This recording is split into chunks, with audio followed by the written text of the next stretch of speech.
Family ஏற்றுற அளவுக்கும் வந்து நின்றுச்சு. சோஷியல் மீடியா ஃபுல்லாக பெய்டு சைபர் அட்டாக், எதையாவது ஒன்று சொல்லிக்கிட்டே இருக்குது. என்ன இங்கே 1000 பேர் தள்ளி விடணும்னு நினைச்சாலும் தாங்கி பிடிக்கிறதுக்கு 1,00,000 பேர் இருக்காங்கம்மா இங்கே. அந்த டைம்ல சில எதிர்ப்புகள், இங்க இருந்த சில ஹீரோஸ் அவங்க செஞ்ச சில எதிர்ப்புகள் அப்படியே கார்னர் பண்ணும்போது எனக்கு என்ன பண்ணணும்னு தெரியல. சடனா ஒரு நாள் அப்பா இறந்து போயிட்டாங்க. அம்மா பக்கத்துல நின்று அழுறாங்க. அவனுக்கு இனிமே யாருங்க இருக்கா, அவன் என்னங்க பண்ணுவான், நீங்க பாட்டுக்கு இப்படி விட்டுட்டு போயிட்டீங்களே. அன்னைக்கு ரொம்ப எமோஷனல் ஆயிடுச்சு.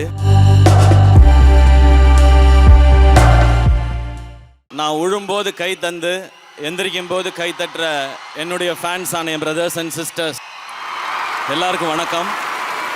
2007 டிவிக்கு வந்ததுலேருந்து இன்னைக்கு இந்த ஸ்டேஜில் நிற்கிற வரைக்கும் இந்த 19 வருஷத்தை தான் நான் பார்க்குறேன். இந்த 19 வருஷம் இந்த ஜேர்னி தான் எனக்கு ஸ்பெஷலாக இருக்குது. நான் கொஞ்சம் பின்னாடி போய் அதை மட்டும் பேசிடுறேன். ஒரு 10 மினிட்ஸ் மட்டும் எடுத்துக்கிறேன். காலேஜ் படிச்சுட்டு இருந்த டைம் எல்லாருக்கும் தெரியும். சடனாக ஒரு நாள் அப்பா இறந்து போயிட்டாங்க. அப்பாவுடைய உடம்பை வந்து அந்த பாக்ஸில் வச்சுருக்கும்போது ஒரு மிட் நைட்டில் நான் முன்னாடி நின்றுட்டுருக்கேன். அப்போ அம்மா பக்கத்தில் நின்று அழுறாங்க. அப்போ அவங்க சொன்னது வந்து, ஏங்க இங்கே பாருங்கள் தம்பி நிற்கிறான், அவனுக்கு இனிமேல் யாருங்க இருக்கா, அவன் என்னங்க பண்ணுவான், நீங்கள் பாட்டுக்கு இப்படி விட்டுட்டு போயிட்டீங்களே, அவன் என்னங்க பண்ணுவான்னு சொல்லி கேட்டாங்க. அன்னைக்கு அது மைண்டில் ஸ்ட்ராங்காக நின்றுடுச்சு. நம்ம என்ன பண்ணுவோம் இங்கே, நம்ம இந்த உலகத்தில் நமக்கு ஏதாவது வேணும்னா யார்கிட்ட கேட்போம், என்ன பண்ண போகிறோன்னு தெரியலையேன்னு சொல்லி அன்னைக்கு தோணுதான் ஏதாவது ஒரு ஐடென்டிட்டியை க்ரியேட் பண்ணணுமேனு. எனக்கு ஒரு திறமை இருக்க தான் நான் நம்பினேன். மிமிக்ரி கொஞ்சம் வரும், இதை வச்சு ஏதாவது பண்ணலான்னு. அதில் ஆடிஷன் அட்டன் பண்ணி டிவியில் செலக்ட் ஆகி ஃபஸ்ட் எபிசோட் டிவியில் வந்தப்போ ஒரு சந்தோஷம். நம்மளை எல்லாரும் டிவியில் பார்த்துருப்பாங்களே அப்படின்னு சொல்லி நான் ஒரு மாலில் போய், சிட்டி சென்டர் மால் இருக்குங்க, அங்கே போய் உட்காந்துட்டு எவ்வளோ பேருக்கு என்ன தெரியுதுன்னு நான் செக் பண்ணிகிட்டே இருந்தேன். இவங்க என்ன பார்க்குறாங்களா, என்ன ரெக்கக்னைஸ் பண்ணுறாங்களா, என் முகம் தெரியுதா, என் பேரை சொல்லி கூப்பிடுறாங்களா அப்படின்னு சொல்லி. நிறைய பேருக்கு தெரியல, ஏன்னா ஒரு எபிசோடு தான் வந்திருக்கு, எல்லாரும் பார்த்துருக்குன்னு அவசியம் இல்லை. அப்போ 2 பசங்க வந்தாங்க. அண்ணா நீங்கள் வந்து நேற்று டிவியில் வந்தீங்கல்லண்ணா, சூப்பராக மிமிக்ரி பண்ணிங்கண்ணா, உங்கள் பேர் தெரிலண்ணா, ஆனால் சூப்பராக பண்ணிங்கண்ணான்னு கை கொடுத்தாங்க. அப்புறம் ஒரு பையன் வந்து ஆட்டோகிராஃப் வாங்கினான். அதில் எனக்கு எப்படி ஆட்டோகிராஃப் போடணும்னு தெரியல, என் பேரே எழுதிட்டேன் சிவகார்த்திகேயன், ஏன்னா யாருக்கும் என் பேர் தெரியலன்னு சொல்லி. ஆனால் அன்றைக்கி நைட்டு வந்து ஒரு பயங்கரமான ஃபீல். லைஃப்பில் ஏதோ பெருசாக அச்சீவ் பண்ணிட்டோம், நம்மளை 3 பேருக்கு தெரியுது ஆட்டோகிராஃப் வாங்குறாங்கன்னு சொல்லி.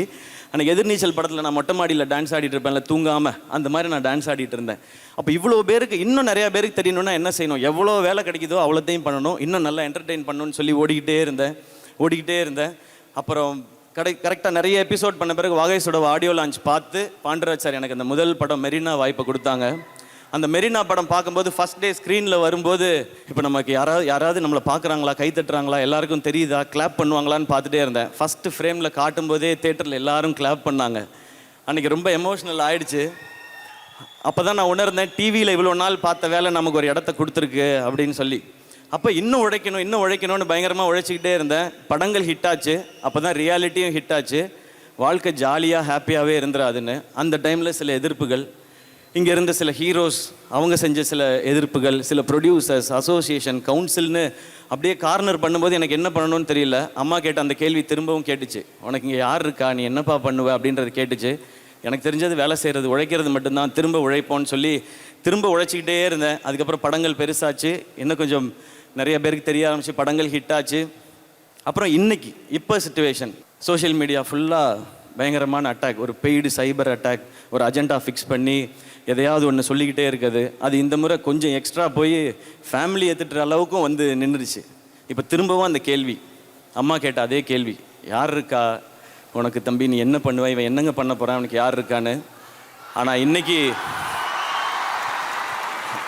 அம்மா, இன்னைக்கு உங்கள்கிட்ட சொல்லணும்னு தோணுதுமா, இங்கே உன் பையனுக்கு இவ்வளோ பேர் இருக்காங்க. என்ன இங்கே 1000 பேர் தள்ளி விடணும்னு நினச்சாலும் தாங்கி பிடிக்கிறதுக்கு 1,00,000 பேர் இருக்காங்கம்மா இங்கே. எனக்கு கார் வாங்கினப்ப, வீடு வாங்கினப்ப அப்போல்லாம் நம்ம நல்லா இருக்கோம், வசதியாக இருக்கோம்னு தான் தோணுச்சு. ஆனால் இந்த செகண்ட் இன்னைக்கு இங்கே நம்ம ஜெயிச்சிட்டோன்னு தோணுது உங்களால். இங்கே இருக்க எல்லாருமே என்னோட கொஞ்சம் வயசில் சின்னவங்களாக தான் இருப்பீங்கன்னு நினைக்கிறேன். உங்களுக்கும் என்ன மாதிரி நிறையா கனவு, ஆசை, லட்சியம், ஜெயிக்கணுன்ற வெறி எல்லாமே இருக்கும். அதனால் உங்ககிட்ட இதை சொல்லணும்னு நினைக்கிறேன். நம்ம இந்த மாதிரி கனவு, லட்சியம்லாம் வச்சுருக்கும் போது சுற்றி நிறையா பேர் சொல்லிக்கிட்டே இருப்பாங்க, உனக்கு எதுக்குடா இந்த தேவையில்லாத வேலை, நீ என்ன பெரியவனா, நீ என்ன ஹீரோவான்னு கேட்பாங்க. நீங்கள் எல்லாரும் சொல்லுங்கள், ஆமாடா நான் ஹீரோ தான், என் வாழ்க்கைக்கு நான் தான் ஹீரோ, என் தகுதியை நான் தான் முடிவு பண்ணுவேன்னு சொல்லிட்டு போயிட்டே இருங்க. நம்மளை மாதிரி தனியாக வர்றவங்களுக்கு உழைப்பும் கனவும் தான் பேக்ரவுண்டு. அந்த கிரவுண்டில் நம்ம ஆடுறது தான் கேம், நம்ம அடிக்கிறது தான் சிக்ஸர். இன்னைக்கு கூட ஸ்டார்ட் பண்ணுங்க. டே 1 இந்த உலகம் நீங்கள் யாரோன்னு சொல்லும். ஒன் டே நீங்கள் யாருன்னு இந்த உலகமே சொல்லும்.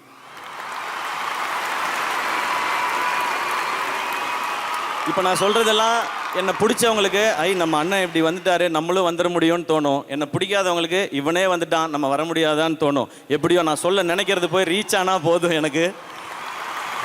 லாஸ்ட்டாக ஒன்றே ஒன்று மட்டும் சொல்லிக்கிறேன். நம்ம நல்லா இருக்கணும்னு நினச்சி நம்மளை விமர்சனம் பண்ணுறவங்கள சீரியஸாக எடுத்துக்கங்க. நம்ம நல்லாவே இருக்கக்கூடாதுன்னு நினச்சி விமர்சனம் பண்ணுறவங்கள ஜோக்காக எடுத்துக்கங்க. தீஸ் கைஸ் ஆர் ஃபன்னி கைஸ்யா அப்படின்ட்டு போயிட்டே இருங்க. ஓகேயா? Thank you thank you thank you so much. இந்த அன்பு தொடர்ந்துக்கிட்டே இருக்கும். வேற என்ன சொல்லணும்னு எனக்கு தெரியல. Thank you, love you all.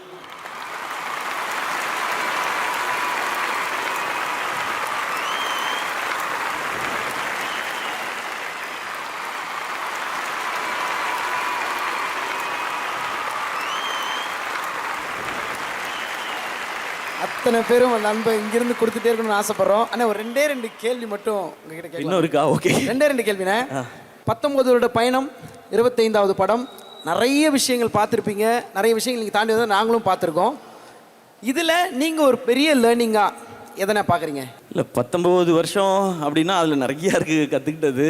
எனக்கு என்ன சொல்லணும்னு தெரியல. ஒன்று மட்டும்தான் தோண்டிகிட்டே இருக்குது. நமக்கு முன்னாடி போனவங்களோட பாதையை பாடமாகவும் நமக்கு பின்னாடி வர்றவங்களுக்கு ஒரு பாலமாகவும் இருக்கணும்னு மட்டும் தோணிக்கிட்டே இருக்குது. அப்படி தான் இருப்பேன்னு நான் நம்புகிறேன். நான் ஒன்று கேட்கவா? கொஞ்சம் ஈஸியாக. ஓகே.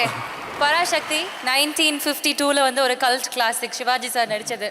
அதுக்கப்புறம் சிவாஜி படம் நம்மளுடைய தலைவர் ரஜினிகாந்த் அவர்களுடைய படத்தில் ஒரு முக்கியமான மொமெண்ட்டில் ஒரு டயலாக் சொல்லுவாங்க, பராசக்தி ஹீரோடா அப்படின்ட்டு. இன்னைக்கு நீங்கள் பராசக்தியோட ஹீரோவாக நிற்கிறீங்க. இந்த ஒரு டைட்டில், இந்த டைட்டில் எப்போவுமே அவங்களோட தான். அவங்க ஆசீர்வாதம் மட்டும் எனக்கு இருக்குன்னு நான் நம்புகிறேன். எனக்கு அது போதும். ஒன்று மட்டும் சொல்லிக்குவேன், இந்த பராசக்தி அவங்களுக்கும் மரியாதை செலுத்துகிற படமாக தான் இருக்கும். சூப்பர்ண்ணா. ஃபஸ்ட்டு ஸ்டார்டிங்கில் காமெடி படங்கள், அதுக்கப்புறம் கொஞ்சம் கொஞ்சம் லவ் ஃபிலிம்ஸ் பண்ண ஆரம்பிச்சிங்க. அதுக்கப்புறம் ஃபேமிலி என்டர்டெய்னராக படங்கள் பண்ணிங்க. அதுக்கப்புறம் ஆக்ஷன் உள்ளே எட்டி பார்த்து அதில் ஒரு கலக்கு. அப்புறம் ஆக்ஷன்லேயே நேஷனுக்கு ரீச் ஆகிற மாதிரி இந்தியன் ஆர்மி வரைக்கும் டச் பண்ணோம்.